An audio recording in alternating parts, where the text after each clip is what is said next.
And we are up. Good morning, everybody. Good to see Morning. everyone. Morning. Morning. This is by far the biggest show, I would say. Um, and I'm seeing myself so small. Normally, I see myself in the big screen. So I don't know which way to put my camera. Let's see. Okay. So, yeah, we're waiting for, well, if he comes on, we'll have him join us. But good morning to everybody. Today is week number 6 since I've been running. Running for health, but also to running to remember victims of violence, of gun violence, remembering that we have an issue before us, and that issue it's going to take all of us in order to solve it, right? And over the weekend, we had 30 people who were shot. I think 4 or 5 people who died. Sometimes keeping track of it is just an enormous task. And then over the weekend, of course, we saw the police shooting in Wisconsin, and it is just compiling and compounding the issues of trauma, but also sadness and grief that our black young men and women are dying at the hands of guns. So, so today I have asked some of my friends, some of my dearest friends in the work to come on and to just talk about what they feel. I'm not trying to find solutions because all of us have been working on solutions. We know what is needed. We have been asking for different resources. We have put forth different ideas. We have spoken to police. We have spoken to advocates. We have spoken to ourselves, our children, our congregations. We have done just about everything that we could do, but we can't give up the fight. So we have to keep on trucking along. Um, so yeah. So let's talk. How do you feel with the violence? Are you feeling like moving out of New York City, or or are you staying for the revival? I said to people, whoever wants to leave, sign me over your deed to your house. I'll gladly take it. We would gladly take it. Our churches were here during the crack epidemic. We're not going anywhere. We don't believe that we live in bad communities. These are communities in which we serve. So let's go around the table. Let's talk. Anybody's leaving New York City anytime soon? Well, for me, no. I think crime is everywhere. It's the media that highlights it when they feel it's the best to do. For some reason, we only see minorities as mugshots on the media screen. Every time something happened in the minority area, if it's a black person that did a shooting or it's on camera, you see it. When it's may not be a minority or we don't know, you never see a photo. And I'm saying you cannot tell me it's only minorities committing crime because the prison have more than just minorities. So I'm Hmm. not understanding. And it seems like now with the situation going on where they're saying defund the police, which it hasn't even been defunded yet, they're amping it up as though this crime is just becoming so increased. And I think crime has been high all along. It's just that they pick and choose which scenarios or which incidents that they're going to show. And now Right. with everything being uproar, it's like you're showing everything at one time. And it seems like, oh my God, everything is just happening at once because they're taking the money from the police. But it's not that. It's crime has been high all along. And some things I think is even the more sinister. I hate to say it, but it's maybe more sinister than that with these drive-by shootings. No one is being caught on camera. No Oh, license come plates is on. being seen. It's Michelle, you just think? so much stuff is going on. It's and that's I mean that's my personal how I feel about it. It's all of Yeah. a sudden it's this high spike. Every day it's 45 people. Every time you turn on, every weekend you got 45 to 50 people being shot. I mean, it just seems like it's just too much, and I think it's more to it. I'm not saying it's the police. I'm just saying it's just something more to it. I don't know what it is. Is the media plays a part in it as well because they're only showing things that's in the minority community, and crime happens everywhere. That's Can just I my just take. sorry. No, no one. Just jump on in, everybody. I just want to just jump in. So first of all, overall crime is down, right? And we've been on a steady decrease in crime going down nationwide. Actually, as a citizen, like world globally, crime has been dropping, and we've become far less violent as nations over, hundreds of years and centuries. So we need to keep that in mind. The shootings are up, but if you look at police numbers, shootings started going up before any of this conversation. We started to see an uptick in crime, in shooting specifically in January in New York City. And so in January, they want to say that that's related to bail reform and other things. But we also know that DAs, like the Kings County DA Eric Gonzalez, started instituting those changes before January, that they just were publicly done and officially done in January. The way that I see it is that we need to have truly transformational leadership in this city. We lack transformational leadership. And that's from de Blasio down. And so what I propose is that all of us as a collective who understand this problem from all different angles is that nobody gets to be our next mayor unless they let us know who their police commissioner will be. Because we fell for it. We fell for it with de Blasio, and we got taken. We got taken on a ride. Right. Okay, we have the same police leadership from the 90s. De Blasio has told us that Commissioner Shea is a proven change agent. I know what change agents look like. I have not seen that demonstrated.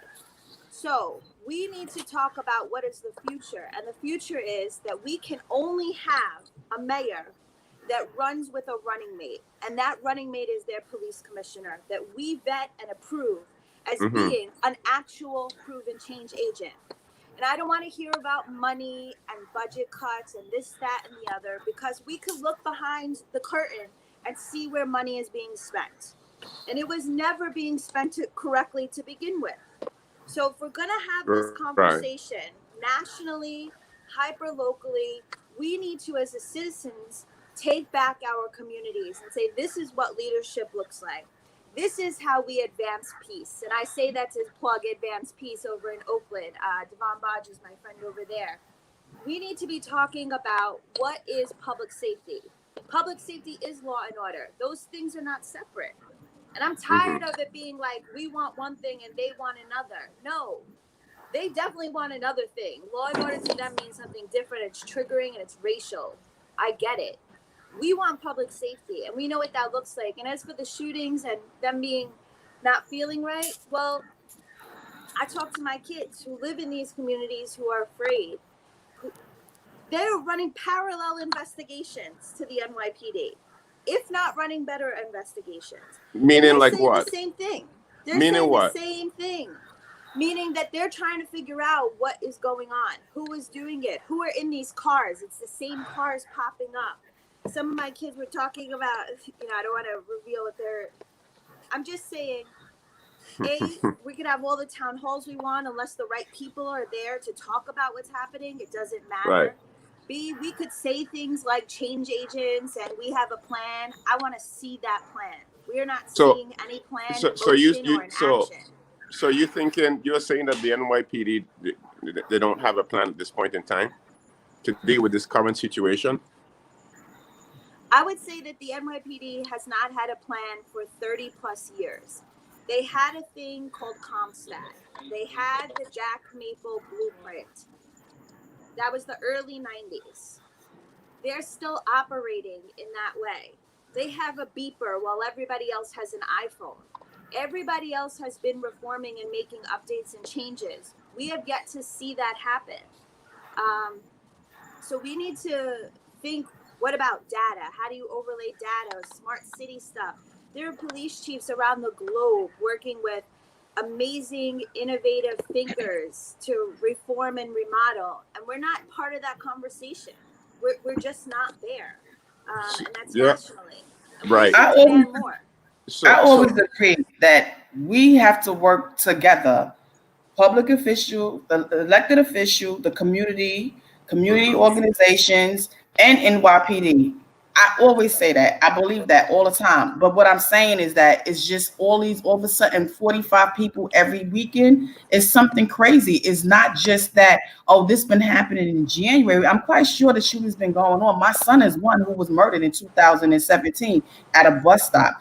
I mean, my only child murdered to gun violence. And for what? It was no reason behind it. So I know that the crime is in the community and the shootings Right. has been happening for a while. What I'm saying is that all of a sudden now the cry is saying defund the police, and now you're seeing 45 people over the weekend, 50 people over the weekend. So it's either the meat has been happening all along and the media hasn't been touching on it and showing it. They only pick and choose which one it is, or it's something else. It's not just all of us. I mean, So it hasn't. So you're saying that Pastor Monroe's. people over the weekend been happening since January, since last year in No, October? I'm saying that there's been an uptick, which should have signaled to people that we needed a plan, that things were Right. changing. Okay. I laws were totally agree restricted. with that. So when you're starting to see, and we know that the NYPD is numbers driven.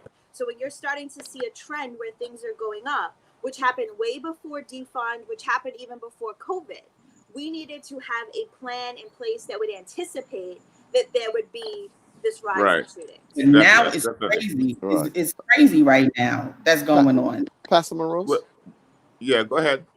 I have a concern. My concern really, and I'm not looking at the police. I'm not looking at even us as community leaders. My concern is what's going on in the minds and the heads of these young men that's committing these crimes. That's the concern that I have. Mhm. I'm wondering, about how we are engaging these young men in some sort of conversation to really get at the root cause of what is really going on. I've heard a lot of sociological and psychological, statistical data in regards to why we think there's an increase in violence and gun violence and shootings and so forth. But I really want to know what's going on in the minds and hearts of these young men who are committing these violent crimes. Right. What's at the root source of this? Because there's a disconnect between the community, between the leadership of our city and them. It's as if they have established their own internal culture and they live by the mores and the rules and the norms that they have established amongst each other. And they're not paying attention to us. I mean, that's the We're not paying attention to them. Could be. Like these are my young people, and I can tell you what's going on, and we know, and the city knows what's going on. They know that we did redlining. They know about food apartheid. They know about environmental injustice. They know about health inequities. Our kids are living in war zones specifically and strategically created by our government. Not de Blasio. We're talking about since the inception of this city. We are not listening to them. This is not rocket science. Our young people need what every young person gets in other communities where you don't see all of this. Our young people go to the corner store to get their groceries and they're filling their bodies and their minds with crap. And that's on us. We cannot consistently talk about what is wrong with these young people, what's going on in their minds. They are survivors. They are trying to survive day to day. They are trying to survive. They are fighting for their lives every single day. And we may not like the way that they're doing it, but that's exactly what's happening. And we want to say Black Lives Matter. Well, Black Lives Matter has to mean that their lives matter too.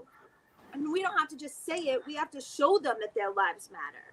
We have to show them that their lives matter by making sure that they have access to health care, making sure they have access to mental health care, making sure they have access to good schools and education, fair housing.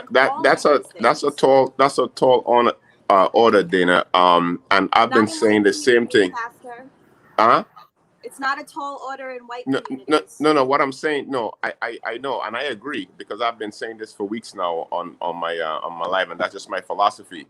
It's a tall order in terms of us to live by ourselves, and that we can't live it by ourselves. And I think that what Dr. Martin, what you were trying to get to, in my mind, is that you know what we have to also look at the fact that these young people, you're right, they're living in a different society. They have their own economy in terms of how they make things happen.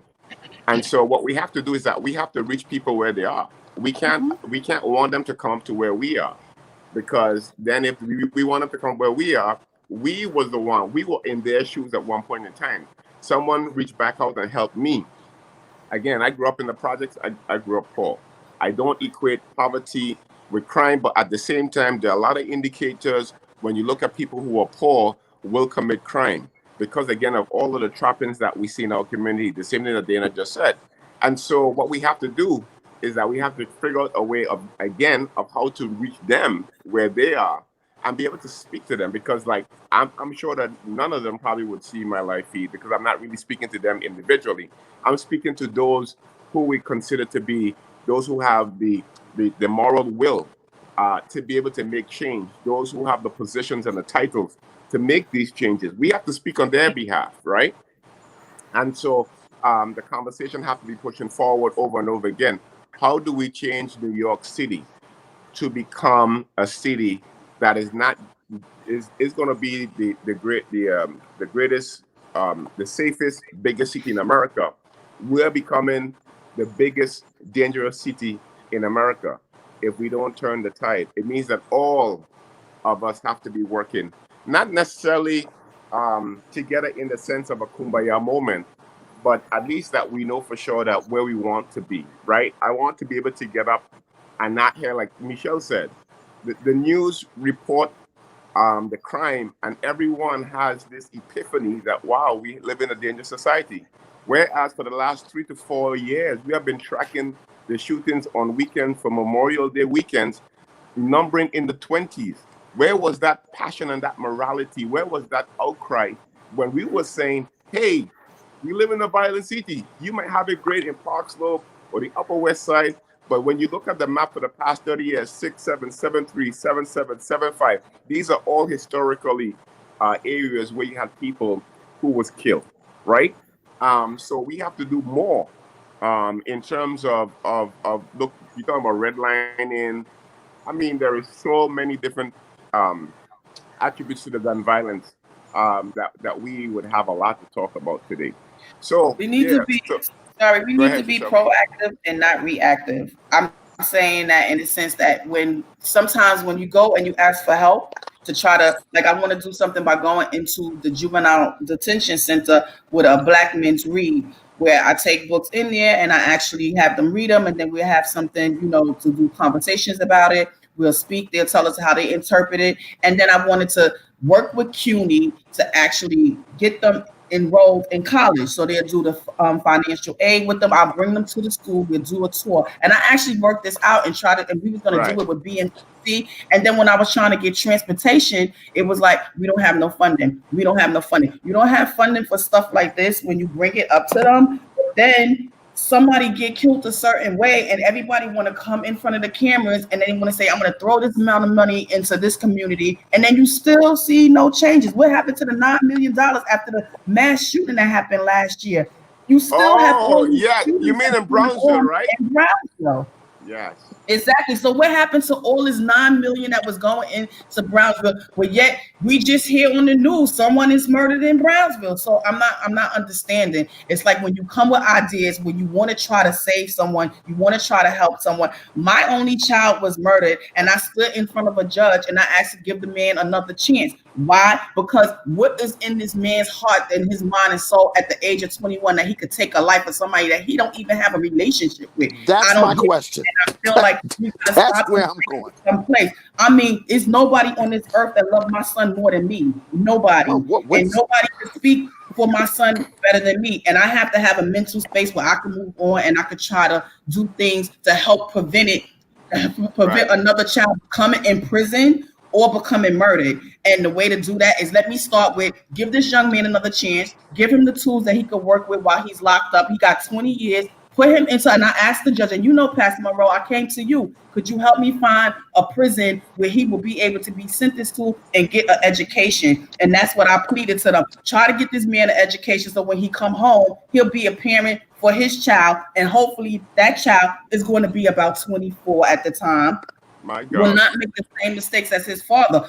There's nothing that could be done for my son. My son is gone already, but I can't hold no animosity to someone who I don't even know what was going on in their life that took my child. So let me move on from that and try to help somebody else and just have a mental space where I love and I cherish my own son and give back in his name. But we got to Amazing. figure out something. And when you come and you ask for these, you ask for help, give us the help that we need and not spend money on you putting Black Lives Matter mural on the street. Okay, that's symbolic, but you know what? We need other things in the area. We don't just because you know what's gonna happen? They're gonna continue to beat and shoot and murder us on the Black Lives Matter block.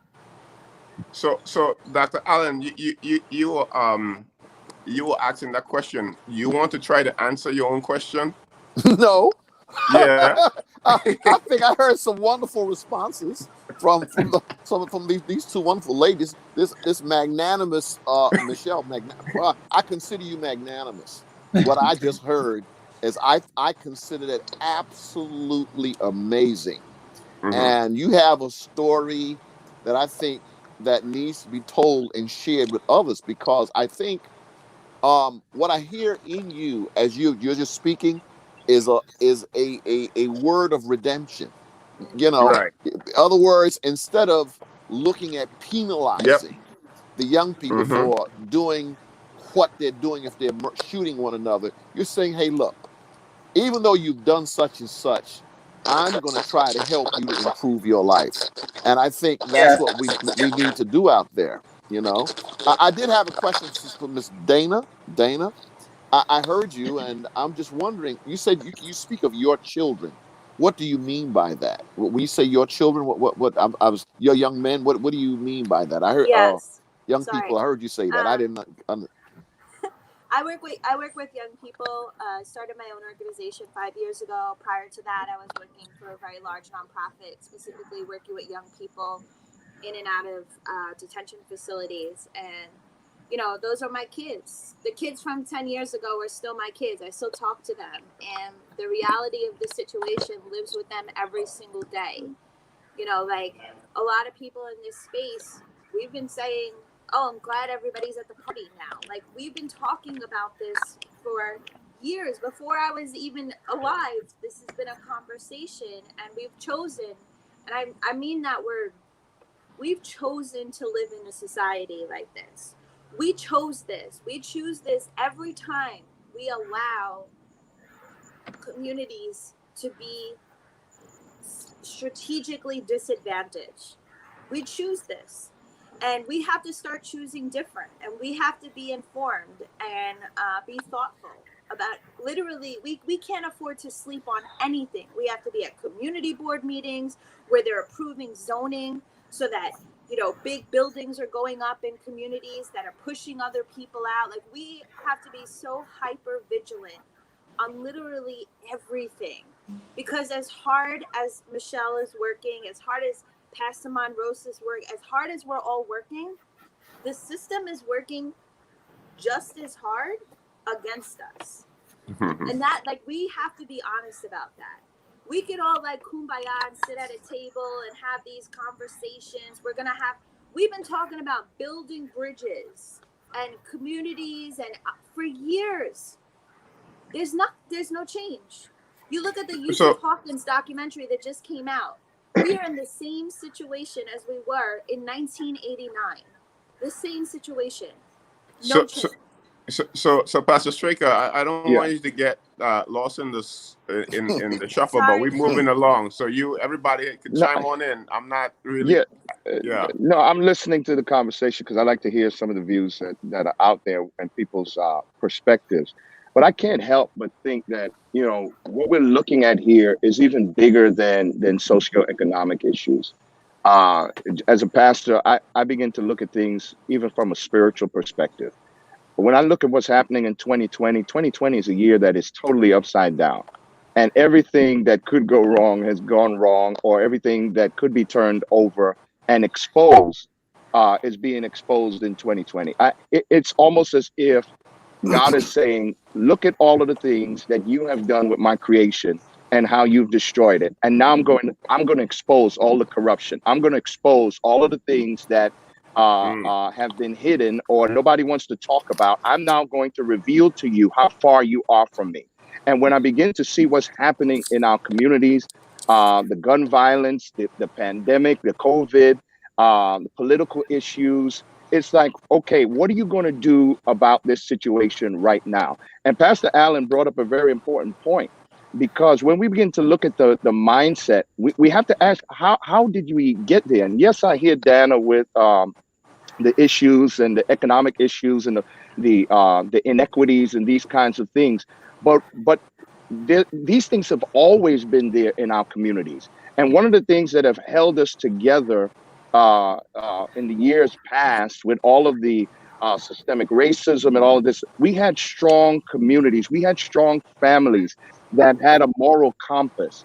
We had the big mamas, and we had all of these older generation that would make sure that we went to church, that there was some sense of values. Yes, everybody was in poor neighborhoods, people were struggling, but people had a sense of values. They had a sense of, okay, this is right, this is wrong. And even though we are, in the slums, or we're in the hood, or as Jesse Jackson used to say, that doesn't have to be inside of us. We can raise up because we understand who we are on the inside. And so I just feel like we become spiritually bankrupt. Our children are not engaged in terms of who they are spiritually, to understand the value that they have in themselves, despite of the externals that are around them. So when I heard this mother talk about helping that young man and helping his mind and helping him see, he may come from a poor community, he may come from gang infested communities, he may come from all of these things, but if we can get him to understand who he is, and he can rise up out of it when he comes out of jail, our young people can rise up. They don't have to take that gun. Maybe guns are being funneled into our communities, I don't know. Maybe drugs are being funneled into I don't know. But all I know is, you don't have to take that gun in your hand. You don't have to take that life. And what makes the difference is the community.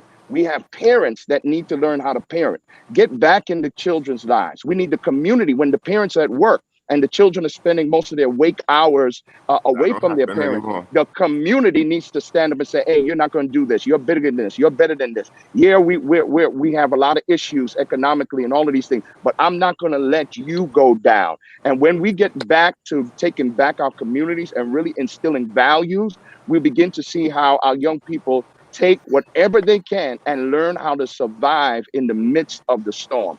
And so I'm just looking at all of this, and I don't really have answers, but I just feel like if we can just gather our young people together and really help them understand who they are, no matter what is going on around you, you can learn how to adapt, and you can learn how to survive, and you can learn how to fight your way through certain things. Yes, we need help. Yes, we need a lot of things, but it starts within the mind. And if you have a strong mind, you can overcome a lot of things. Not everybody will overcome, but we can get a lot of our young people to raise up and get past what's going on, because what's happening is not going to change overnight. Pastor, can I ask you a question? Yes, ma'am. I hear you on all that, but like you said, I feel like this is God showing us how far away we are from him. How come God isn't showing that in white communities then? Like, I'm a person of faith, but it's very hard for me to be like, this is God showing Boy, us I really how get far away colorful we now. are. Because quite honestly, the furthest people from God morally are people of power, people of financial power that continuously allow communities to be pillaged. And you want to talk about looting? We're looting Black communities culturally. We're not just looting them financially and through infrastructure. Culturally, we loot Black communities. We loot Black stories. Where is our moral reckoning? When does God show us how far we are from him? Because we're still living in our apartments in safety. We're still living in our apartments with food in the refrigerator. We're still living in our apartments without eviction notice. Yeah, Yes, I think crime is in the white community too, and I think they have a lot of crime in the white communities too. They have a lot of the same issues that we have. They just don't show it like they show it here. No, they also deal with it so public safety is the model that you talk about, Michelle, which is We see the good in people. We see redemption. We see community being able to solve problems, and we trust the community to do it. What they show us. Right. In Black communities, we say it's the criminal justice system. It's 500 additional officers for all out. The narrative is different, even though you're right. Like drug abuse is rampant in white communities. Wait. Don't leave. I want to touch on that, but I want to go back. Pastor Straker, I want to touch on this subject just a bit more. Why God is not showing up the same way in the white community as what Dana said? Oh, let's talk about that some more. He is. There are things that are happening there, as Michelle just said, that are not being highlighted. They're not being reported. Crime is going to happen usually where people live. You're going to have, nobody's talking about white on white crime, but it's there. The media is highlighting black on black crime, but there is white on white crime. Wherever people live, the chances are they're going to act out, and they're going to have violence within their communities. But we're not hearing those reports. But then there's the other aspect. They are feeling, God is revealing to them. God is revealing the years of oppression. God is revealing the years how you have neglected the least of these. God is revealing now. There's a whole upturning in the white churches versus the black churches. There's a moral conscience that's being awakened. When we look at the protests, look at who's marching in the protests. You have a lot of white people that are saying, "Man, we've done black people wrong for years." So there's a lot of things that are turning. And then they go to the park and call the police on a black man. Like, I mean, like, wow, Dana is just rough. Black lives matter in motion, right? We have to be in motion. We have to think about equity and financial and voting and everything. Like, I don't buy any of this. I talk to all the white people at the marches. When I asked them to get behind, like Pastor Monroe and I are in the middle of a fundraising campaign, I was trying to talk to some people about it at the park the other night. And, as there's a Black Lives Matter cycling out thing happening with all these people holding up posters in the park, right next to them are all these other white people drinking and eating and enjoying their time in the park, which in Brownsville would be an open container and a summons, but okay. And I'm trying to talk about this fundraising campaign, and it's not, they're off, right? I'm not at the march right now. I'm off. I don't want to talk about it. So that moral reckoning has to happen in white communities, and it has to be incumbent on us as white people to have that moral reckoning with them and say that you are morally deficient. The moral deficiency is on us. We need to handle our business. We need to have a coming to Jesus moment with ourselves about the way that we have conducted ourselves. You're Jewish. What do you know about Jesus? Hey, boy, I like this Dana. So think about that. So I remember when there was the hate crimes and the Hasidim wanted to do the marches across the bridge about peace and unity, right? And everybody went out and marched with them across the bridge. It was a real wonderful showing of community. The same time that was happening, there was a community in Midwood, Hasidim in Midwood, standing up opposing the moving of a charter school into their neighborhood because they didn't want those thugs, primarily black children, coming into their neighborhood. So when we talk about a moral reckoning, we all have to be at the table, and not sitting at the table with our feet on the ground. It's motion. We have to be in motion doing this work. Why shouldn't those black children get to come to school in your community? It's our community. Right? And so we have to have a moral reckoning for people that look like me, because we ask the question, what is going on in the shooter's head? What is going on in that shooter's head? What is going on in the people that look like me's head? That we can live in a community that looks like this and operates like this. So Dan, I'm sorry. And so Dan, that's what I believe is happening right now. We're having discussions and we're looking at things, and the subject is on the table in 2020, greater than it had been in years.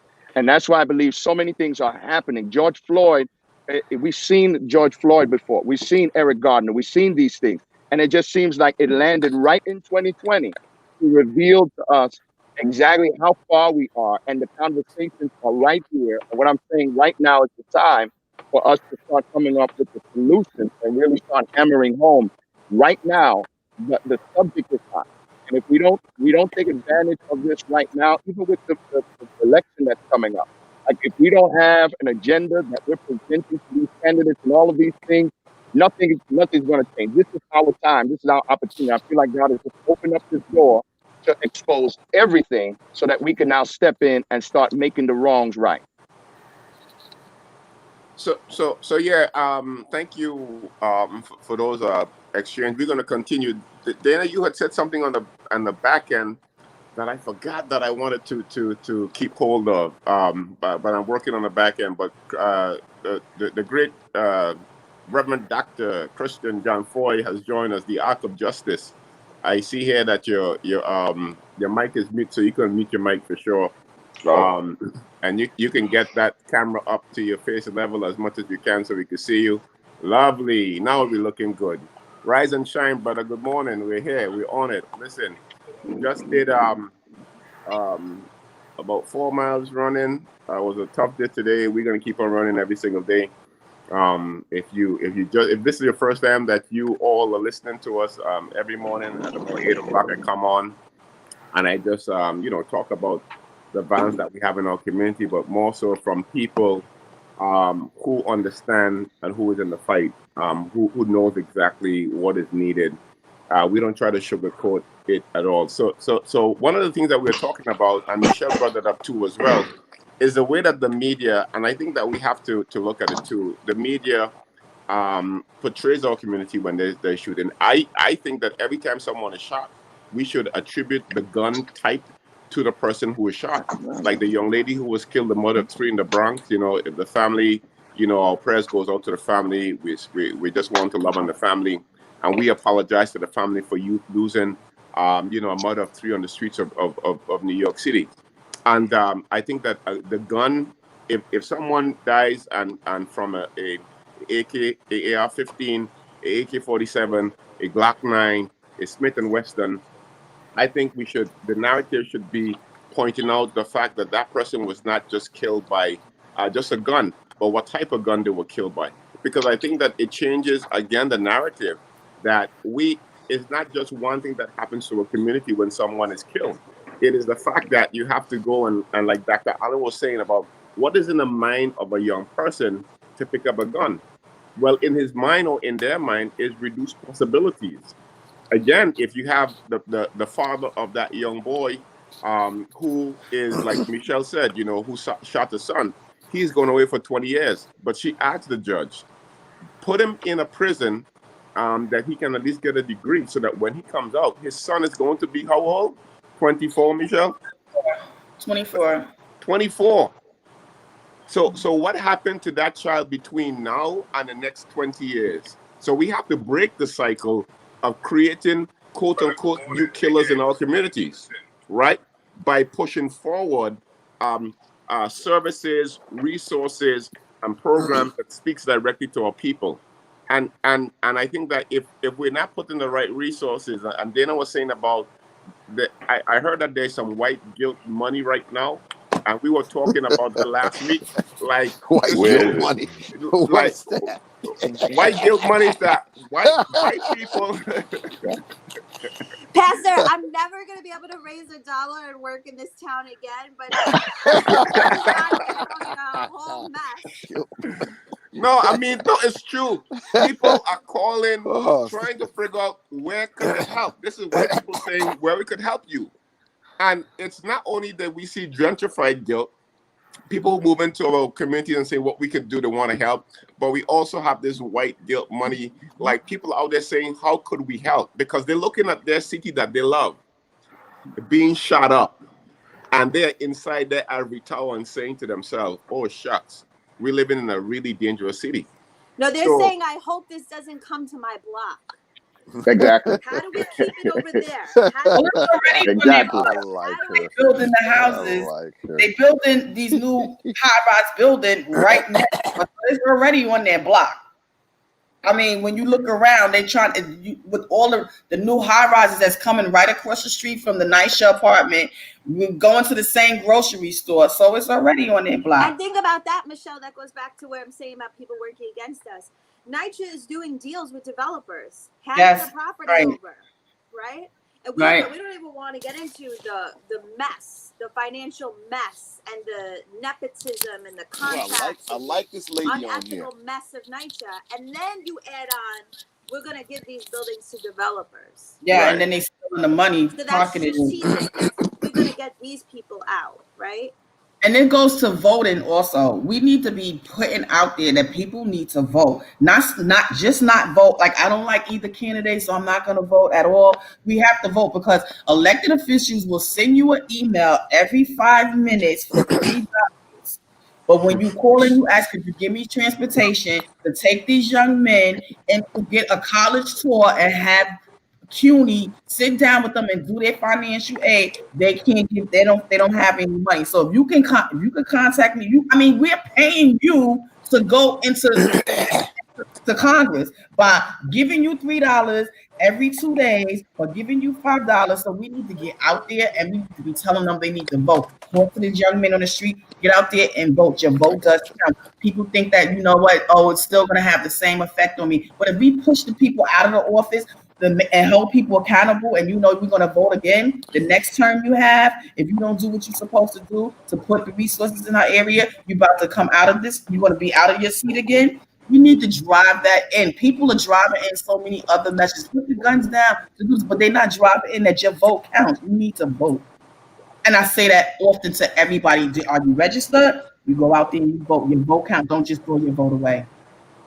Yeah, so for you want to jump in? We were looking at the violence in our communities, man. From our standpoint, what we see, we have been talking about a host of things, redlining. We talk about NYPD. We're talking about the fact that we can't raise money for our gun violence initiatives in our communities, like March for Our Lives or some other community. We're just looking at the narrative that is being painted on the news. We're thinking again that we're being redlined when it comes to resources in the gun violence era and the gun violence world, and we need to be the voices that people recognize when they need to talk to our community about what is happening. Well, good morning. I apologize for my tardiness. I have been listening, and it's been quite a robust conversation. There are, from my vantage point, there's several layers to this. And you have correctly been talking about economic violence, which I think is at the core of a lot of what we're dealing with, but we don't want to confront and face the fact that budgets are instruments that can be used violently, that our economic system inflicts violence on certain communities, and violence isn't only perpetuated by individuals, it's also perpetuated and engaged in by institutions. And so it's important to have a conversation that speaks to all of the violence that we see in our communities. We like to focus on the violence that's manifested individual to individual, because that's sensational, because it helps to drive up ratings, and it helps to sell newspapers, and it helps to maintain a system of privilege where people get to say, well, at least we're not like that. But I also, there are a lot of things I want to touch on. I'm not going to touch on all of it because the conversation is so rich. But I've had developers, billionaire developers, call me out of concern, and initially it sounds concerned about the gun violence spiraling out of control, right? And initially it's, oh, how can we help? Innocent children are being shot and so forth and so on. And then when you get down to brass tacks, you recognize. Pastor Allen, make sure that your phone, your thing is touching on your shirt. So, Okay. or if not, you got to mute your phone for a minute. All Go right, ahead. got you. Doc. Sure. When you get down to brass tacks, you realize for certain parts of our community, for certain communities within our city, the issue really isn't about the loss of life; it's the loss of revenue. And so we have seen over the last several years billions of dollars invested in the rebuilding of the skyline of New York City. We've Right. seen billions of dollars invested in gentrifying communities, and now we see those same communities that have been gentrified. They are now being touched and affected um, by gun violence, and in many communities, they have gun violence has already been there, but the gentrified community has not. So this is a new experience for them, and it's certainly a new experience for real estate brokers who have to now explain how many shootings there were in a neighborhood to a prospective buyer or to a prospective renter, Yes, and that's sir. a new phenomenon for them, and they don't want to have to do it, and it's uncomfortable for them. But when you get down to the brass tacks about how you protect those billions of dollars in investment, and how you can, in a very cost-effective way, protect those investments by investing in an organization that are successful at confronting gun violence, then you see, oh, well, the real estate community, we pay, 50% of the city's, we're 50% of the city's tax base, and the city should really start investing more in the other government institutions need to start investing more. And how do we get government to be more responsive? And so they shift the onus back away from them. So tell them to call the government. government and not you. Absolutely. And I don't always know how to bridle my tongue. I'm working on it. The Lord is, I'm a work in progress. So I speak very frankly about it to them, and that's when the conversation seemed to abruptly end. But the other point I want to make is to the other side of the white community, that proposes or that presents itself as allies. And I would say, if you're an ally, don't just march with me in the heat of a police accountability movement.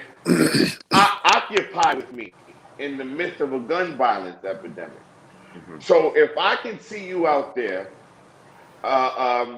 appropriating my pain, appropriating my suffering, appropriating the suffering of my community to advance your political agenda, but I can't see you standing shoulder to shoulder with me as we confront some of the other plagues which are causing and wreaking havoc in our community, then I have to question your allyship. That's right. I have to question your commitment, because you can't, on the one hand, tell me that we need to abolish the police, and on the other hand, when it's midnight and Pastor, you and I, and God Squad, and East Flatbush Village, and Ark of Justice, and all these others are on the corners trying to reclaim our streets from violence, I turn around and I don't see the same people that I was marching with. Right. So don't lead us down a path that binds us from really having a holistic conversation about what our community faces. So how? And I want to just touch on the billionaire thing, and then I'll just open it back up to all that we have been discussing. And so, again, we're looking about fundraising. Now, I would think that when Sandy happened, when March for Our Lives happened, correct me if I'm wrong, but I think that Star Power came to the aid of March for Our Lives. I think they raised about $24 million over 24 hours or something like that, or some ridiculous amount of number. And these were 18-year-olds and 17-year-olds, in some living room deciding that they're going to just put together a Twitter feed, and then that was it. The next day that I got up, I was like, whoa, 8 years of doing gun violence work, this group comes up and blow it out of the water. Now, you have billionaires who are calling, and we talked about this white guilt money. And all of these, my friends and people call me and saying, Gil, what we could do to help you in the midst of this craziness. Don't talk about the firecracker episode. When the firecrackers were going on, people losing sleep. We were on the phone with the NYPD with clergy, and clergy was complaining that they couldn't sleep. I was like, no justice, no sleep. And they were saying, well, we can't get no sleep, police. And we're saying, listen, we just come out from an area of the protest, saying that we don't want to be over police. Now you have firecrackers. You want the police to come into your community because they were firecrackers. Now we have the idea of gun violence. And what we're seeing is that our allies also have to be questioned among ourselves too as well, among our leaders, among how do we look at the people who are committing the crime in our communities? Do we look at them as our sons and our daughters who have lost the way, or we look at them totally as criminals who need to be eradicated from our communities? There's a difference, because the way that you look at somebody is the way that you're going to treat someone. And what we saw in Wisconsin over the past couple of last night, where the police officer was literally trailing this young man, shot and killed him. And then Friday, I told he's alive. He's alive. Oh, yeah, that's right. He is alive. Thank you. He's alive. Thank God. And I told you that on Friday, I saw a video with this police officer. A white dude took his laser gun and was beating him over the head. They were tussling. They were rolling on the floor. They were flipping over. And I said to myself, what nonsense is this? To see that this type of nonsense is happening in our time and in our day. So I am hoping that the billionaires and the trillionaires who are looking at New York City and the people who have disposable funds will fund nonprofit organizations that's doing the work. When they've spent all that money with the Bloomberg philanthropies and Al Gore spend money on global warming, all of these startup industry. Bloomberg should have gave us, instead of running for president and the $100 million in his campaign, Bloomberg should have put all of that money. He should have said, I am truly sorry. I'm not sorry because I want your vote. I am truly sorry because I had a moral reckoning. I realized how far I was from God when I decided to do stop and frisk and Ray Kelly and rig the democratic system by giving myself a third term. I realized I was far from God. I was morally less than I love God. this lady. And I am going to put all of that money that I would have spent in a campaign into the neighborhoods that I destroyed, that I built $1 million blocks by incarcerating the folks there. I'm going to put every cent in there. And I'm going to give to the people that protested the churches that allowed me and Ray Kelly to come in and say, we have to do this for you. Right? There were pastors who said, I am not messing with this. I am not allowing these men to come into my church and speak to my constituents and my patrons, or whatever you guys call the people that come to your churches. Sorry, I don't know the word. He said, we're not doing that. We're not doing that. And then there were other folks that allowed them in and allowed them to use the capital, the social capital, to spread that this was needed, right? Stop and frisk and aggressive policing was needed to save the community. Mm-hmm. When they single-handedly destroyed it with school to prison pipeline and zero tolerance policy. So all that money he spent in the campaign, we could have used. And to go back to the money conversation, Commissioner O'Neill was doing these monthly roundtables. I brought one of my young people. The question was, how do you build public safety? How do we make your community safe? And one of my kids, who's 16 years old, who said, that's easy. You pay black and brown women the same thing that you pay white men, so that my mom can go to work and not have to work 3 jobs and still not be making it. Let her be in the house with us because she could work a job and come home and also make sure we have rent and table full of food and be different. It's economic violence, and I don't find, and maybe I'm wrong, Pastor Foy, I don't find that the people with all this money, because I was getting those same calls, how can I help? I don't find that it's really, it's not in motion. It's not genuine, and it's not really well thought out. It's how do I throw some money somewhere so I could look good in the press, and so that this could quiet down, so I could go back to the way things were. That's what I find. Huh. I agree with you. I think that that they are looking at the prospect of the devaluation of many of their investments. I think they are looking at the prospect of New York City um, uh, reversing and arresting its march um, uh, towards uh, exuberance, and its march towards towards this image, this global image that New York City is, this elite financial capital of the world. Yes, And sir. so we've got to maintain the image that New York Right. City is this premium product, this premium Right. place that will provide you with no other experience, that no you can, where you can receive an experience you wouldn't receive anywhere else in the world. I think we've got to look at we've got to examine a lot of what has been driving the gentrification. Yeah. It's also been international money that has Yeah. been flowing into New York City from Mm-hmm. around the world, right? This isn't just about rich New Yorkers wanting to buy a new home. This is about, rich Europeans and rich Asians and, rich people from around the world saying, I want a place in New York to lay my hat. It's about New York State subsidizing the ambitions of the global uber wealthy by Mm. taking money that should have been invested in development of low income and real affordable housing, and allowing those tax abatements to go to luxury developers. Right. So where you have buildings that have $100 million penthouses receiving tax abatements that were intended to incentivize the development of low income and affordable housing, you're once again seeing the manifestation of economic violence. And let's be clear, that violence was perpetuated, and that violence was inflicted upon us not by a young lost brother with a gun.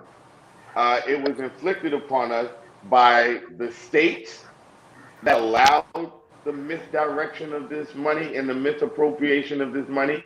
And it was inflicted upon us by these same people that knew that they didn't need that money to build those buildings, that that money could have been put to better use by investing in communities that are impoverished, that are suffering from intergenerational poverty and lack.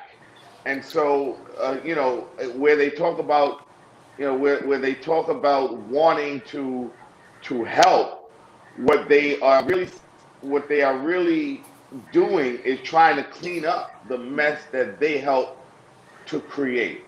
And so you brought up an excellent point about economic imbalances and disparities, disparities between men and women, between people of color and white people, and that's economic violence that drives other forms of violence Mm-hmm. as well.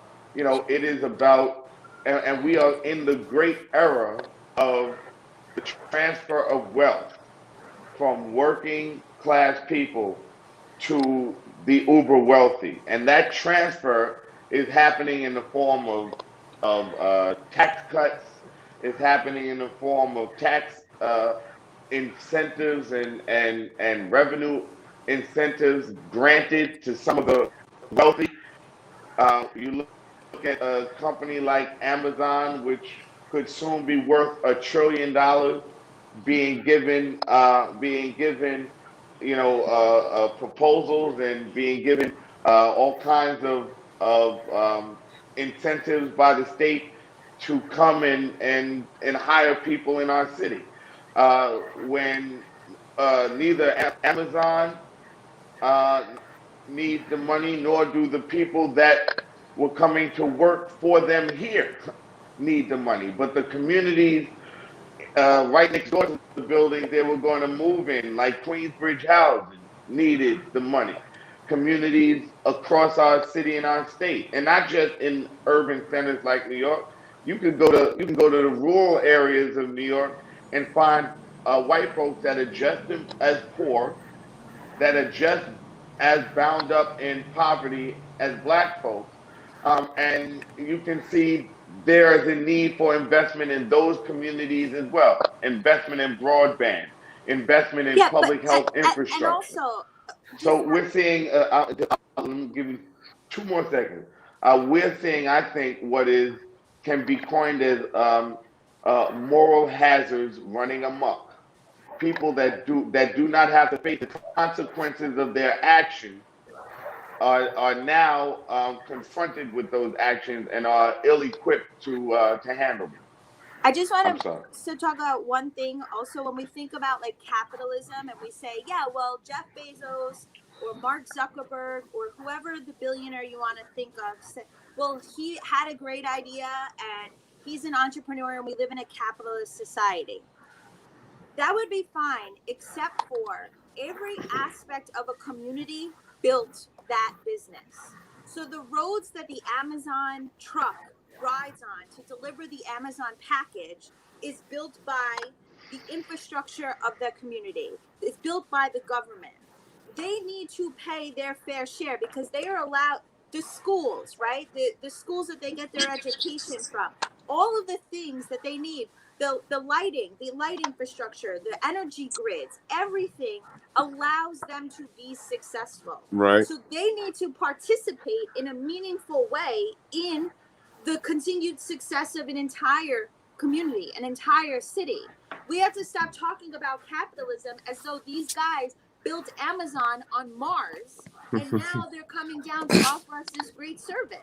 They Right. built Amazon on the backs of our energy system. They built Amazon on the backs of our school system that created innovative thinkers and creative thinkers that create these ideas. They built it on the back of our roads and our bridges and our tunnels. It is nonsense to think that Jeff Bezos is somehow absolved from participating in a meaningful way in the development of communities because of capitalism, because he benefited from all of the things that communities got to give, Right. that the government provides to create what is now Amazon.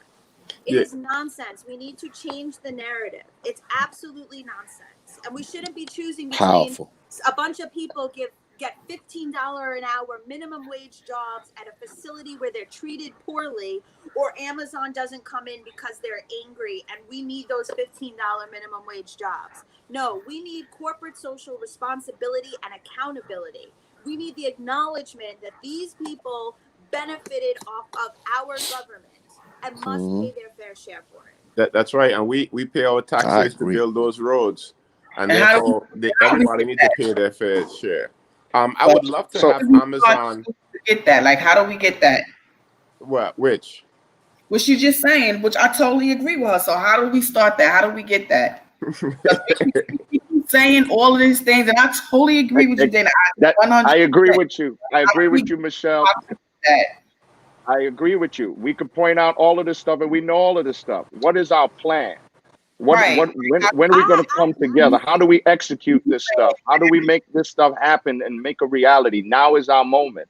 Yeah, but there is no one basic. If you're looking for one basic overall plan, we would say that we don't have a plan. I think that all of us plans that we have, we just have to kind of recognize that all of us should have a plan and work on the plan. But there is no one plan, Michelle, that you are going to say you're going to take to Jeff Bezos so that he can give you $1 million. You think No, but what here's are we the gonna here's do? the thing, We're Pat. gonna all send a letter to I Jeff just want to know, Bezos? we all got these great ideas, suggestions, and everything, and I want to know, how do we get to where Dana is saying, where we all are saying? How do we get there? How do I Gil, get? Gil, I'm with Michelle, and I'm with my Pastor Straker on this. I think we can do things individually, but I think that is one of our weaknesses and our problems. I think there needs to be some type of collective approach to dealing with some of these issues that we're dealing with here. I do. I sometimes I feel we operate Absolutely. in our own individual silos. We come up firing, here and there. But I don't know if our voice is as strong as it needs to be because we're functioning in that manner. I think perhaps there needs to be some unified approach to what we're asking for, what we're doing, and a coordinated plan to say this is what we need. In order, I think that's what it may take in order for these people to take it seriously. That's what the mayor was supposed to be. Everybody. That's No, exactly the whole thing. Is the collective we can't rely on power him. of the vote to get a representative. We can't rely on him. We can't. We absolutely. That's why you vote. So you vote him out. Shouldn't have voted him in the second term. But no, I hear that's what we got. So what I'm trying to say is this. What I'm trying to say is this. Yes, we have public officials and all of that, but I think also that's another issue. Why must we always depend on public officials to do our work? Right. I think some things we should do ourselves and let the politicians follow us. We should set the tone and the pace. We're for what doing we that, want. but we're doing that. No, and we're it's not. Still, nothing is.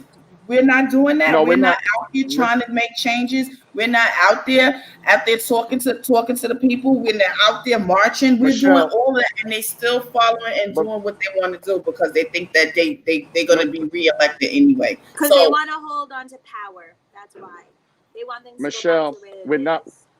The problem, Michelle, is that we're not working together. We have, like Pastor Martin said, our various silos where we're talking this, we're talking that. We have to come together. They understand that we're already. That means that we've got to find, for example, let's take the Black church. Can you imagine if the Black church came together and put the agenda and the vision for our communities and went to the politicians and went to the elected officials and says, this is what we want. This is our vision for our communities, everything that we're talking here. And if you don't hold these things, you will not be voted in. Do you understand the power of the Black vote? If we were all to be able to come together under a vision. But that's what I'm saying. If we're working isolated and everybody has this plan, that plan, and it's not coming together, we're not saying the same thing. They understand we don't have the numbers to affect change. No, but the Black vote. So somewhere, somehow, and I think there's a void. The Black vote is super powerful. I'm sorry? The Black vote in Brooklyn, the Brooklyn Black vote is what got Governor Cuomo reelected. The Brooklyn Black vote is what got de Blasio elected. The problem is so much deeper than just the vote, right? Because we see time and time again that Black people, specifically Black women, show up in that way. The problem is that we get hoodwinked. We get these guys who pretend to be progressive and have ideas and plans, and they sell us the whole river, and we get nothing. And that has to do with the political process about who gets to run. Who decides? How do you get into these spaces where somebody gets to run for mayor? You have to be able to raise $1 gazillion billion. You have to have all this free time and capital and social capital. Meanwhile, now what? Look at what we got. Not transformational leadership, not somebody who understands public safety, not somebody who ran on police reform but gave us more of the same from literally the 1990s. So the Black vote and organizing around Black communities is super powerful. That's why Mayor Bloomberg, when he decided to run for president, he came to the Black church. That was the first place he went to. Exactly. And a lot of the Pastor Straker, how do you get there is no, even with the Democratic convention, if anybody was listening to me sometimes, what I was saying is that there was two words that I was looking for Joe Biden or Pamela Harris to say. I support, listen, we support all those who are running in terms of the right to run, and we're not going to take away or bash anyone. But I'm looking for two words. I'm looking for Black, not in the sentence that says Black Lives Matter. And number two, I'm looking for poor. So you have to have a Black agenda for the poor, or you just have to have a poor agenda, period. Not working class, Poor. But Poor why are we people. waiting on these? Why are we waiting on these politicians? No, I'm going who we back to know your don't point. care about us? No, I'm going back Okay. to But the your point. politicians is the ones who make the legislation, who's making the legislations, And who has the budget?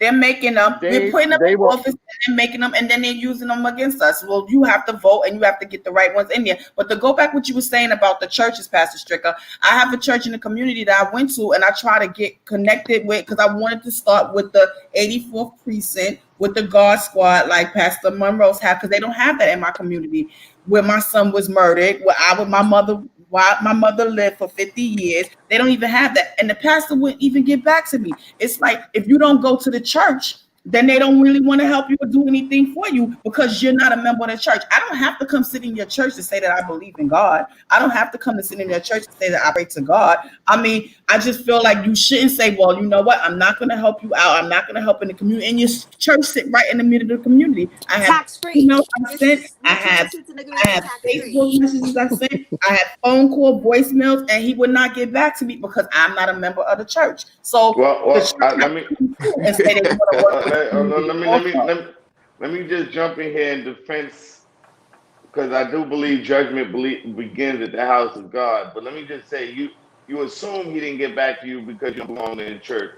Maybe he didn't get back to you because he has 20 of his own congregants that are on the verge of eviction. Maybe because hold on. Let me just finish. For 2 years, he's working with people who's just getting evicted and never want to get back to me for 2 years. Well, then why did you go to the church?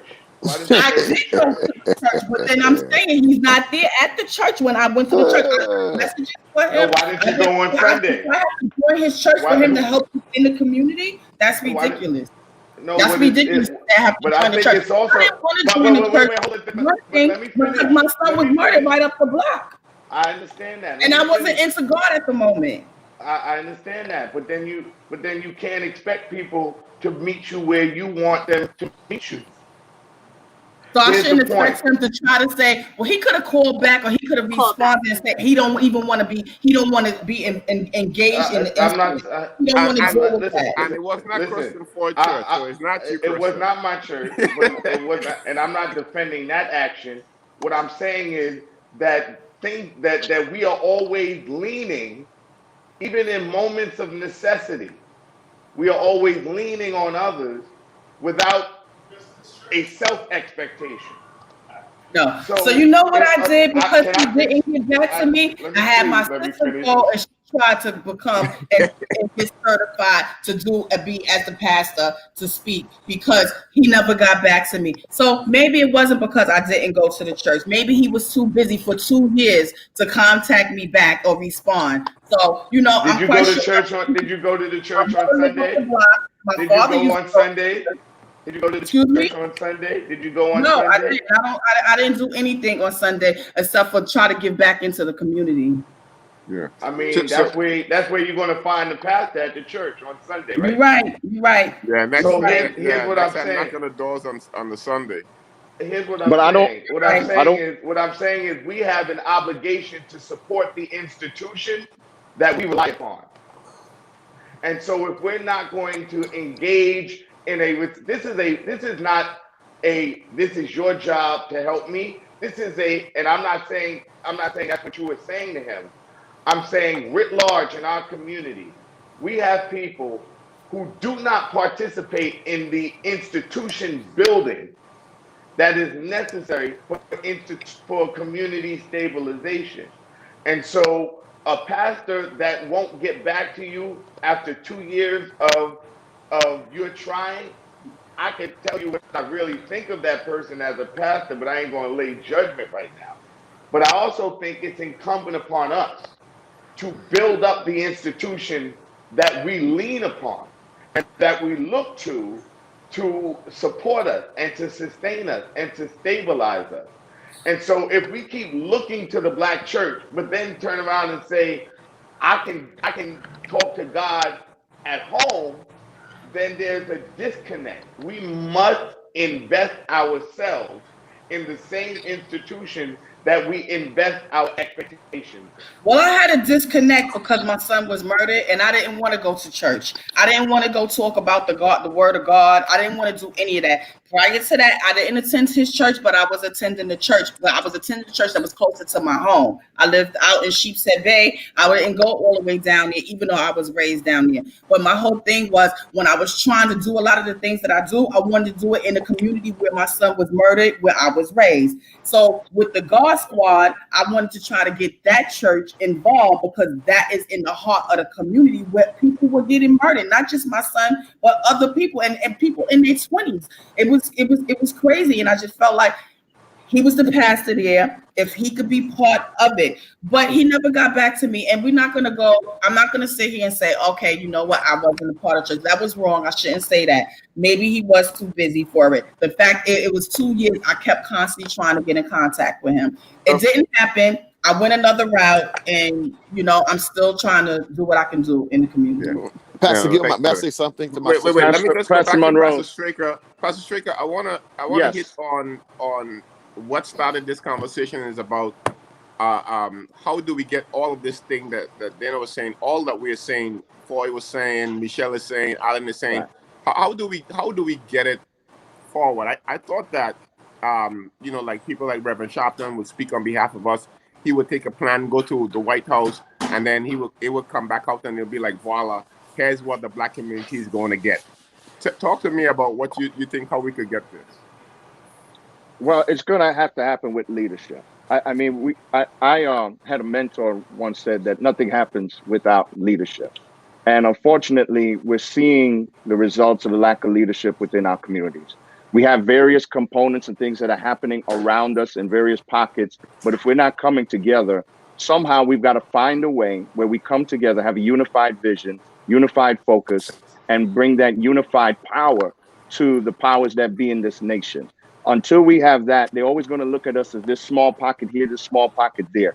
I don't know what it's going to take for us to come together. I don't know who that person is going to be. Like you said, we were looking at Al Sharpton and these kind of, I don't know if you really want to look at Al Sharpton, but there needs to be some type of a movement. We need a movement. And we're talking about a lot of things and we know what the problems are, but we're trying to figure out how do we get past these problems and really implement some change. And until we come together, I think the first thing that has to happen, we have to come together locally. I think we're too fragmented. I think we need to start developing our own Black Wall Street. We need to start doing those things in pockets and then begin to spread over nationally.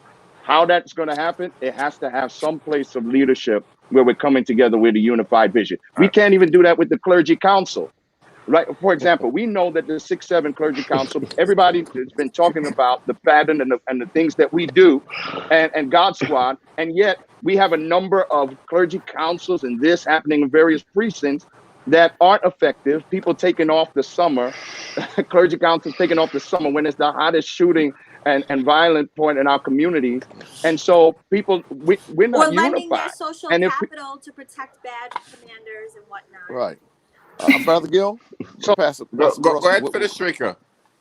So unless we as a people, and I tell you, Willie Lynch has really done that. Willie Lynch syndrome has really done a number on them, and they know that, and that's why they feel they don't have a problem with us putting out these videos and documentaries because they know they've done so much to our minds that it's going to be difficult for us to come together and raise up. But I do believe that if we can start locally and start coming together and everybody start putting their egos aside and all of these things and start looking to forming these movements with clear leadership and clear vision, what we do in pockets can now begin to spread over the nation. It's going to take some time, but we've got to come together, and we're too divided as a people. I agree with that 1,000. I agree with that 1,000%.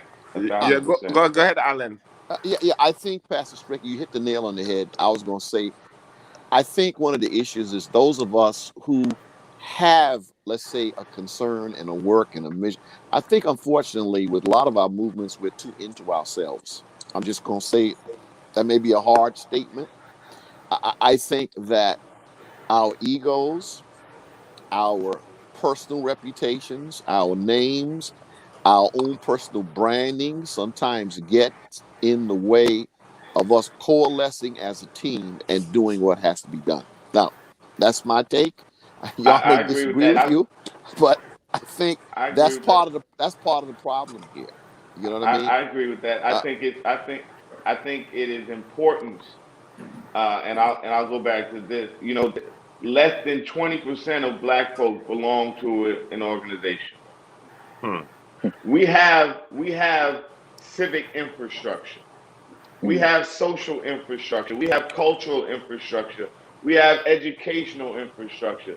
We have a faith community. We have every kind of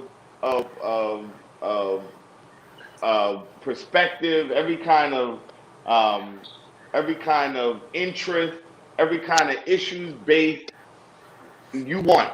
Whatever your preference is, we have an organization that does that. But we don't have the connection between the organization and the masses.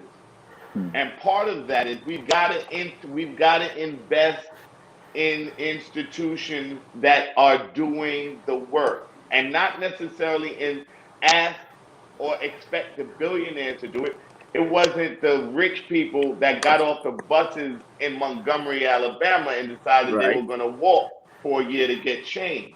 Right. It was, and the Black church has never relied on outsiders to fund it. Black church, the reason why the Black church is so powerful is because it is the only completely independent financial institution we've got in our community. Mhm. And so you take the lack of investment in our institutional infrastructure, and then you combine that with a lack of civic action.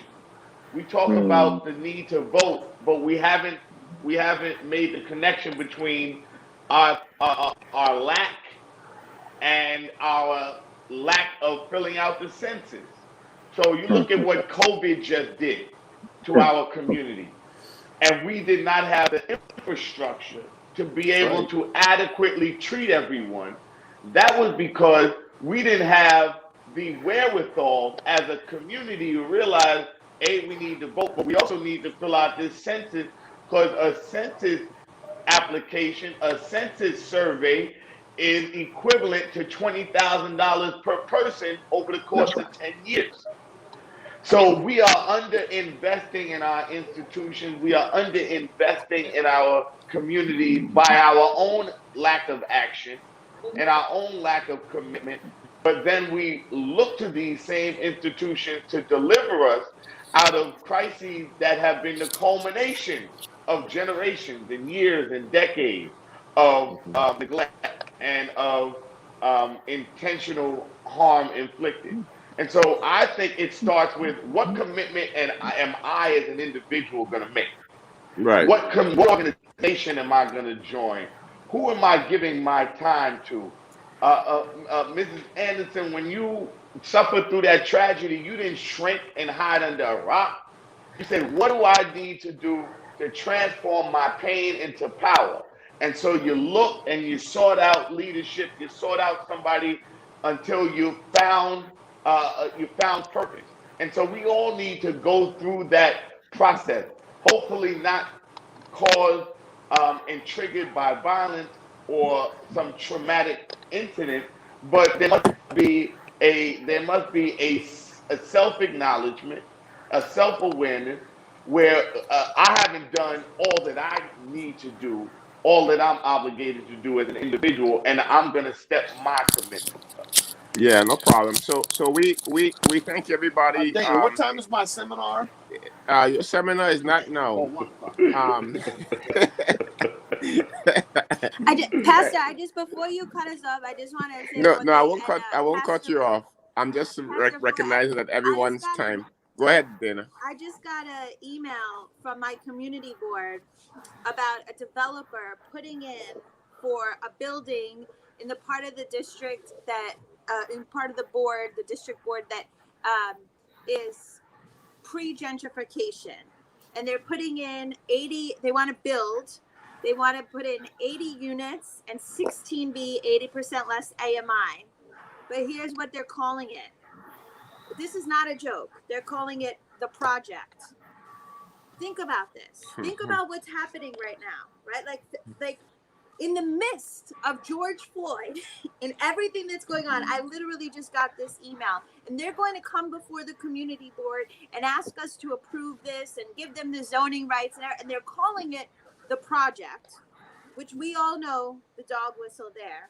And we also know what does 80% of AMI look like in neighborhoods that are gentrified. It's crazy. Yes, it is. 16 out of 80. And you're talking about a city that's experiencing homelessness like we've never seen, and the evictions are about to happen, right? So this is what we're dealing with. We are not ready for the racial reckoning, the change. It's not happening. People are not doing it, and it's really a shame. But I just had to share, just as we're on this call, this is what comes across. That's the way that the system is set up. Final words. Again, thank you all for joining us, and I'll go around. Pastor Straker, some final words. Your thoughts in terms of how do you feel hopeful with all of the shooting that we had over the weekend? What you see happening? We heard that the NYPD is on a slowdown. We're not sure where all the shooters coming from. We have a long week ahead of us. You know, as you leave, what are your thoughts and if you're hopeful for New York City? Man, I still have hope for New York City. I'm not trying to throw away my Brooklyn, not trying to run. Even though I'm on vacation now, I'm not trying to run. I needed to wheel and come again, as they say in the Caribbean community. But listen, we've been through tough times before. We can get through this again. I just think it's going to take a community effort. I'm disheartened, Pastor. Every time we go out in the streets, there's a shooting and we go out to respond, and the communities are inside of their homes. People are either, they don't want to get involved, they're afraid to come out, or they become desensitized. And that is a concern for me, that we have gotten to the place where it's just another shooting, it's just another life. And we have to value every single life that is in our community, alive and those that are taken from us. And so when the community begins to come together and we begin to really activate ourselves and become more vocal, especially when it comes to these shootings, like we know that we've seen the slowdown in the police activity. We can't necessarily prove it, but we know that there is a slowdown. We've seen the number of shootings and we don't know where these guns are coming from, but all of a sudden there's a whole bunch of guns in our community. We've seen a lot of things happening, but here's the thing that we can do. We can get out in the community. I think that the shooters are more afraid of the community than they are of the cops, because we know who they are. And if we're out there and we're out there in mass numbers, they will more think about, maybe I can't do this because somebody here knows me and I might get turned in. I think we sell ourselves short as a community when we start hiding and we're not realizing the power that we have when we come out and we say, not in our communities. We know who you are. We will turn you over. And until that happens, we're going to continue to see these mass shootings. But I do believe that there still is hope. Unfortunately, it probably will take a number of more casualties before we say enough is enough. I don't know why we have to resolve to these things, but I believe now is the time for people to get up, especially in this season. We got Labor Day coming. You already know the numbers are going to spike. Our communities have got to get out. Pastors got to get out of they're not even in their church. They got to get out of their homes. They got to get off their stream, and they got to get in the streets, and they got to get their congregations and their communities to come together and stand up and say, not on our blocks, not in our communities. And I believe in the power of the people, and the people united will never be defeated. And I stand on those words, and I believe it with all my heart. Yes, sir. Alan, what is your final thoughts? Do you feel hopeful for New York City? I feel hopeful because in spite of whatever's going on, God is still on the throne. And as a pastor, I hold on to that hope. However, I do believe that God has chosen us to be his instruments, all of us. Michelle, even though that pastor did not listen to you, in that moment when you were approaching him and bringing something to his attention that was of extreme importance, I believe you are an instrument in God's hands doing that. I think what Dana does is instrumental in God's hand, whether she's a Christian Jew or whatever her faith tradition is. She's an instrument in God's hand, as well as Kirsten, as well as Brother Straker, and you, Brother Monrose, and myself. I think we all are, and we just need to let our light shine and continue to do what we're doing. Be sensitive to all the issues that and that were raised today. And I really hope for us to go back and work on a real solid agenda, where as a community we can take that agenda and collectively work on this. I think this election coming up, I'm hoping that it turns out that we have a change. And one of the things I'd like to see us press is this agenda with the new administration, saying this is what we see that has to happen. I think the climate is right, as I've heard that statement over and over again throughout our discussion today. The climate is right, the time is right for us to get this done. Thank you for that. Christian, what do you think, God versus guns? Do you think that all we need is faith in America to end gun violence? What are your thoughts as you close? Well, the Bible says you live by the sword, you die by the sword. That's not just for individuals, that's for societies as well. And we live in one of the most violent societies in the history of mankind. We have more weapons than we have people in the United States of America. We also have a media industry which perpetuates violent images. We have a gaming industry that, we had sheltering in place, and we had high school kids who were locked up in their homes playing Grand Theft Auto and Fortnite and all those things that were inundating their minds and their spirits with violent images.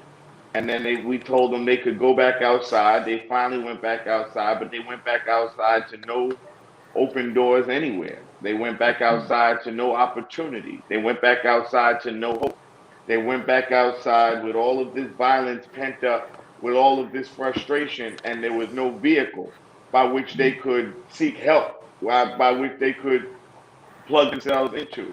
And so I think what we are seeing now is the culmination of a whole host of social and civic failures, institutional and government failures of imagination. And I would just like to touch and agree. I think we need to prioritize Black Lives Matter as a political platform.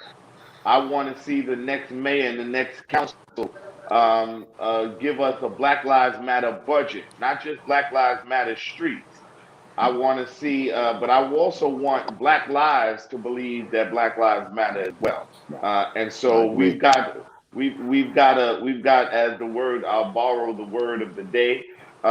We've got to have a moral reckoning among ourselves. The Bible says pick the beam out of your own eye before you pick the mote out of your brother's. And There you go. That great philosopher, said, I'm looking at the man in the mirror. I'm asking him to change his ways. And of course, I'm talking about Michael Jackson. All right. Dana, your thoughts in terms of hopeful? Are you hopeful that we're going to get transformative leadership in NYPD? How do we do that? Where do we go from there? We're politics and the government. It's wicked. It's really wicked, and I would say that for me, I'm having anybody that will listen, any mayoral candidate that comes to me and wants to talk about public safety and, my endorsement and whatnot. I mean, who am I? But the people that I work with. But I am saying consistently that you need to run as a slate. And so I need to know, at minimum, who your police commissioner will be. And I also need to know not just your agenda, but your actions. What is your operations order? What are the orders that are going to come down in the DOE, in the NYPD, sanitation? What is the plan? What does that look like on a granular level? Mm-hmm. What does that mean for every part of our government? So don't give me sound bites. Don't give me clickbait. Don't tell me Black Lives Matter. You will show it to me in your budget. You will show it to me in your action plans that have items that are easily measured and checked off. so that we know that you're doing what we need to do. And you will be willing to lose your job. You will be willing to be a one-term mayor because you choose to do the right thing in the face of crisis and evil. And the first person through the door usually gets punched in the face. I get it. You get the bloody nose. It sucks. But we need somebody willing to do that. Unless you have that moral conviction, you cannot be our mayor. And unless you have the fortitude to identify somebody who's a transformational, thoughtful, compassionate, empathetic leader for top positions like the NYPD, you cannot be our mayor. And I can't trust that I'm going to know who that person is and you're going to know who that person is on day 2 of your job. I need to know who that person is while you're running. So I think when you talk about uniting as a community, Pastor Straker, the way we unite as a community is saying we are not entertaining anybody with an endorsement until we know who your top people are going to be. And we need to understand that when we say people are change agents, that there is proof in the pudding, proof in your resume that you were a change agent, right? Because now what do we got? De Blasio and Governor Cuomo giving us oversight committees. Oh, we're going to evaluate and measure. We've been doing all that work. We know what needs to change. So we know what needs to change. Next administration, it's that or nothing. And, just as part of me doing my part, Pastor Monrose, if ever I get invited back on and we do something separate, we're launching a voting initiative that's unique to what everybody else is doing. And we are going to be in motion on the ground, making sure that what I'm describing here comes to fruition. And we're putting our money and our intuitive, intellectual, innovative selves behind that. So we're going to be launching that in a couple of weeks. But I really think that should be the message, that as a collective, we're saying that collectively. Nobody gets to come in front of, use my social capital, use celebrities, use media to talk about anything unless we know who your slate is. Who's your top? And then when we see that, then I'll feel hopeful. Until then, I feel like it's more of the same. Thank you for sharing that. Michelle, we close on with you. How you feel? I'm at a point where I want to work in a collaborative relationship with everyone, with NYPD, with elected officials, the community, to come together and to prevent gun violence, to prevent all the other things that's going on, because I don't think it's one entity that can do it by themselves. And I think that we do need elected officials, we do need NYPD, we do need the church, we need the community, we need everybody to be on the same tone to try to prevent this. Because like Pastor Allen was saying, what is in the minds of people that they're committing these crimes? You have someone who did a drive-by shooting and the bullet landed in a 1-year-old. I'm quite sure that person was not set out to shoot a 1-year-old. I mean, it's just like, what is going on that someone could just take another life? They don't care about their own life, because for you to take another life, you're taking away your own life. So you don't care about your own life either. And I think we all need to work together to try to prevent this. I mean, it shouldn't be NYPD standing on the corner and we're out in the street and we walk by and we have an attitude with each other. It's like I was out giving out PPE one day and a police officer was talking to me because she was on her beat, and then she's like, "Oh, I gotta go. They're going my supervisor." And I'm like, "What do you mean you gotta go? You're engaged with the community." It's like, why do you have that mindset that I can't be standing here talking to you when you on your beat? I mean, you're engaging with the community. How does that seem like it's a problem? And I just feel like if we start with that and we have a relationship with each other, you're saying like there was something going on with the Summer of Violence on News 12 where you was on Pastor Monroe's, and Chief Maggie was on there. He was saying, well, the funding of the police, it affects the overtime. And I feel like the overtime, if you're giving so much overtime to the police, now you have someone on the beat working for 12-hour shift or 18 hours, and then he don't get the answer when he don't get an answer to his question he has an attitude because he's tired. You need to have police taking over shifts, not people doing so much overtime, because right there you're going to have confusion with the constituents on the street and the police department because they're tired. They've been standing on their feet or they've been sitting in a car for hours, and now I approach you and you give me a question with my question. Now I have an attitude. So that's why we all have to come to an agenda and to work together. And then I like Dana was saying, I'll feel hopeful when we have something set in place and stop saying as soon as somebody get murdered, and depending on how tragic it is, now you want to come out in front of the cameras and say, I'm going to throw this money into the community, but then you still see nothing happening in that community. So Yeah. that's my Hey, thought. it's tough. Did I give everybody an opportunity to close? Thank all of you, man, for just coming on. This started off with me one day. My wife said, "Get up, your lazy behind out the bed, and come running." And I decided I'm not gonna be running like a crazy guy. Let me attach a course to it. So every morning, Monday to Friday, 6:30, 6:45, I run in the park, remembering the victims of gun violence, and just highlighting and coming on after I'm finished and just talking to the people.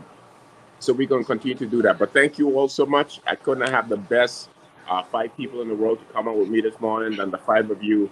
I'm really grateful. The other 5 people that I'm going to say the same thing to, when you come on, I'll say the same thing to you as well. But thank Thank you you, all Pastor. again. Thank Thank you, you. God Pastor bless Blessings. Rose. everybody and Bye take good care. bye. Have a Thank good day, you. everyone. Thank All you, right. Thank you. everyone. Bye All bye. right. All right. Blessings, Bye. All everybody. right. Oh. Take care, everybody. Great people. Okay. So thank you all for coming on, and we're really grateful. As everybody leaves the live, God bless